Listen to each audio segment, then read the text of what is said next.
Apple est peut-être en train de jouer la partie la plus risquée de son histoire. Pendant que Microsoft et Google investissent massivement dans l'intelligence artificielle générative, Apple a choisi une toute autre voie.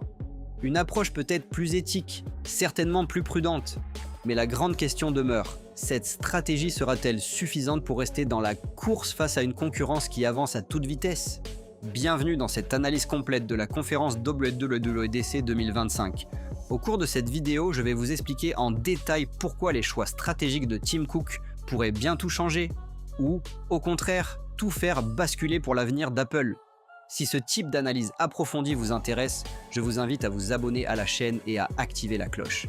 C'est le meilleur moyen de ne rien manquer des prochaines vidéos dédiées à l'univers de la technologie. Allez, c'est parti! Résumé des annonces clés.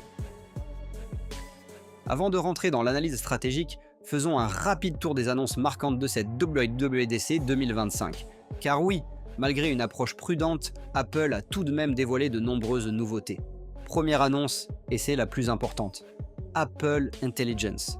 C'est le nom choisi par Apple pour désigner sa propre couche d'intelligence artificielle, désormais intégrée à l'ensemble de ses systèmes. Cette IA se veut avant tout respectueuse de la vie privée. La majorité du traitement se fait en local, sur l'appareil. Elle améliore Siri qui devient beaucoup plus contextuelle, capable de comprendre des requêtes complexes, de piloter vos apps et même d'interagir avec les contenus de vos messages ou documents. Deuxième nouveauté, iOS 26. L'un des changements les plus visibles est l'introduction du nouveau design appelé Liquid Glass. Concrètement, cela se traduit par des animations beaucoup plus fluides, des transitions plus naturelles et une personnalisation accrue de l'écran d'accueil. L'intelligence artificielle y est intégrée de manière transparente, rédaction assistée, suggestions intelligentes et une interface utilisateur qui s'adapte davantage à vos habitudes. Troisième point, macOS 26, surnommé Tahoe. Ici aussi, l'accent est mis sur l'optimisation et l'intégration de l'IA. Le moteur de recherche Spotlight devient bien plus puissant grâce à Apple Intelligence. Il est désormais capable de comprendre des requêtes complexes et de croiser les informations de vos fichiers, emails et apps. Ajoutez à cela une meilleure gestion de l'énergie et des performances globalement revues à la hausse, en particulier sur les Mac équipés de puces M1 et ultérieures. Sur iPadOS 26, même logique, on reste dans l'évolution, pas la révolution. Le multitâche est plus fluide, avec un meilleur support du split view et du glisser-déposer. Les widgets deviennent interactifs, et l'IA vient épauler les créatifs avec de nouvelles fonctionnalités dans les apps Apple comme Notes, Page ou même Final Cut Pro pour iPad. Côté développeur, Xcode 17 apporte de nouveaux outils pour intégrer l'IA dans les apps tierces, ainsi qu'une amélioration significative des temps de compilation. Enfin, visionOS continue de s'étoffer. Le Vision Pro reçoit de nouvelles API, notamment en réalité augmentée, et des intégrations plus poussées avec les apps existantes. Bref, un écosystème en pleine mutation avec un mot d'ordre. Intégrer l'IA sans sacrifier la simplicité et la confidentialité. Mais au-delà des annonces produits, c'est bien la stratégie derrière ces choix qui méritent toute notre attention. Et c'est ce que nous allons voir tout de suite. Maintenant que l'on a vu les nouveautés, penchons-nous sur le point clé. La stratégie d'Apple derrière cette approche de l'intelligence artificielle. Car contrairement à Microsoft ou Google, Apple ne cherche pas à inonder le marché avec des démonstrations spectaculaires ou des assistants omniprésents. Non. Chez Apple, le mot d'ordre est clair, respect de la vie privée avant tout. Première décision forte, le traitement local des données. La majorité des fonctionnalités d'Apple Intelligence fonctionnent directement sur votre appareil, iPhone, Mac ou iPad. Cela signifie que vos données personnelles, vos photos, messages, documents ne sont pas envoyés automatiquement dans le cloud pour entraîner ou améliorer un modèle IA. Deuxième point, Apple s'autorise à utiliser le cloud, mais avec une philosophie bien différente. Pour certaines tâches plus complexes, comme la génération de texte avancé, Apple passera par les serveurs de ChatGPT, grâce à un partenariat avec OpenAI. Mais ici aussi, les règles sont strictes. L'utilisateur devra explicitement activer cette option, un opt-in volontaire. Et surtout, les requêtes envoyées au cloud seront anonymisées, chiffrées, et ne seront pas utilisées pour entraîner les modèles d'OpenAI. Troisième élément clé, l'expérience utilisateur. Contrairement à ses concurrents, Apple ne veut pas que l'IA devienne un élément envahissant ou détaché de son écosystème. L'IA est intégrée de manière fluide dans les apps que vous utilisez déjà. Safari, Mail, Photos, Notes. Pas besoin d'apprendre à utiliser un nouvel assistant. L'idée, c'est que les capacités de l'IA s'adaptent à votre usage quotidien, de manière naturelle. Enfin, dernier point, la cohérence avec l'ADN Apple. Depuis plusieurs années, Apple construit une image forte autour de la confidentialité, de la simplicité et du respect de l'utilisateur. Avec Apple Intelligence, Tim Cook entend renforcer cette image, plutôt que de se lancer dans une course aux plus gros modèles ou aux effets de démonstration. Mais ce positionnement, aussi cohérent soit-il, comporte aussi des risques. Et c'est ce que nous allons analyser dans la suite. L'approche stratégique d'Apple. Maintenant que l'on a vu les nouveautés, penchons-nous sur le point clé, la stratégie d'Apple derrière cette approche de l'intelligence artificielle. Car contrairement à Microsoft ou Google, Apple ne cherche pas à inonder le marché avec des démonstrations spectaculaires ou des assistants omniprésents. Non. Chez Apple, le mot d'ordre est clair, respect de la vie privée avant tout. Première décision forte, le traitement local des données.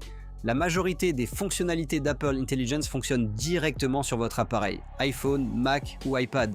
Cela signifie que vos données personnelles, vos photos, messages, documents ne sont pas envoyés automatiquement dans le cloud pour entraîner ou améliorer un modèle IA. Deuxième point, Apple s'autorise à utiliser le cloud, mais avec une philosophie bien différente. Pour certaines tâches plus complexes, comme la génération de texte avancé, Apple passera par les serveurs de ChatGPT, grâce à un partenariat avec OpenAI. Mais ici aussi, les règles sont strictes. L'utilisateur devra explicitement activer cette option, un opt-in volontaire. Et surtout, les requêtes envoyées au cloud seront anonymisées, chiffrées, et ne seront pas utilisées pour entraîner les modèles d'OpenAI.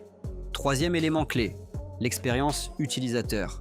Contrairement à ses concurrents, Apple ne veut pas que l'IA devienne un élément envahissant ou détaché de son écosystème. L'IA est intégrée de manière fluide dans les apps que vous utilisez déjà, Safari, Mail, Photos, Notes. Pas besoin d'apprendre à utiliser un nouvel assistant. L'idée, c'est que les capacités de l'IA s'adaptent à votre usage quotidien, de manière naturelle. Enfin, dernier point, la cohérence avec l'ADN Apple. Depuis plusieurs années, Apple construit une image forte autour de la confidentialité, de la simplicité et du respect de l'utilisateur.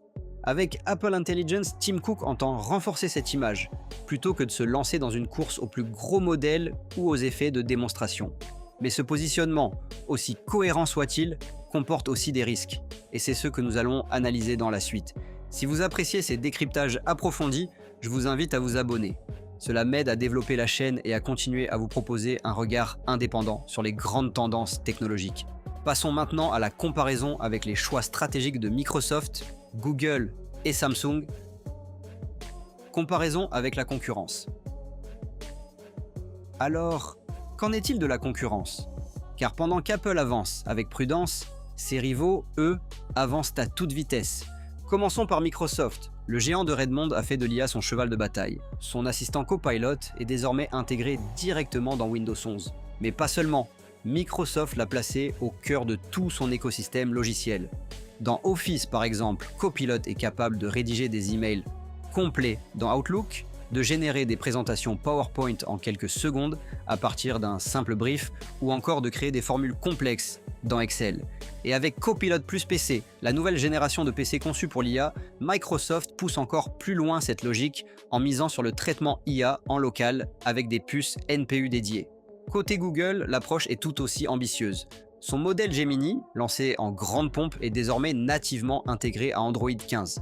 Cela signifie que sur les smartphones Android, des millions d'utilisateurs bénéficient désormais d'une IA générative dans les apps Google. Gmail propose la rédaction automatique et le résumé intelligent des emails. Google Doc permet de coécrire des documents avec l'intelligence artificielle. Photo offre des outils avancés de retouche générative avec suppression d'éléments ou reconstruction d'images. Et ce n'est que le début. Google annonce un assistant conversationnel qui pourra anticiper vos besoins en exploitant largement l'historique et les données de votre compte Google. Du côté de Samsung, même logique d'accélération. Le coréen a dévoilé son propre assistant Galaxy AI, déployé sur les derniers Galaxy S25 et S25 Ultra.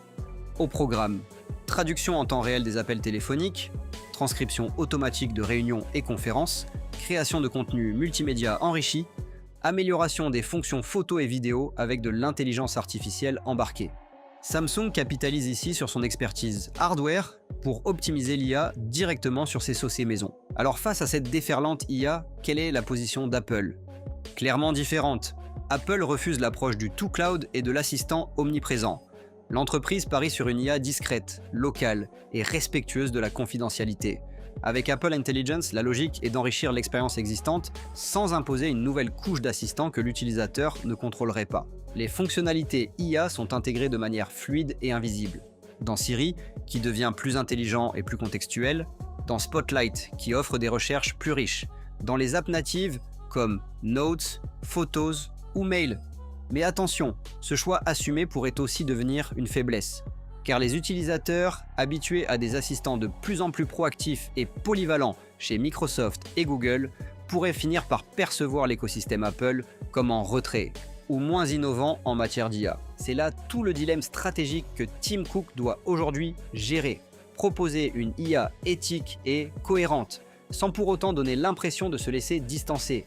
Et justement, cette approche comporte plusieurs défis et limites que nous allons analyser maintenant. Conclusion et perspective. Alors, que faut-il vraiment penser de cette WWDC 2025 et de la stratégie IA d'Apple?